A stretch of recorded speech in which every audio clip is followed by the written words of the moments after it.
kwento ko. Sabi nung ano sa akin ng babas, plan B tayo, plan B.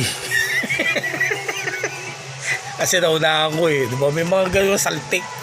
Sa totoo lang. Demand ako no.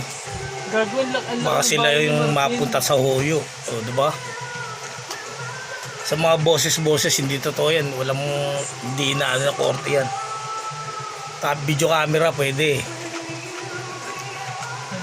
Hanap ka bedroll, di ko alam. Kaya yung mga nagbablap sa akin ha, sa totoo lang ha, baka kayo yung demanda ko talaga. O diba? Hindi nyo ako kabiruan, kaya huwag nyo akong pinaglolo ko. Yan ang tunay na pangyayari. O sige na, hasta la vista baby, are you there?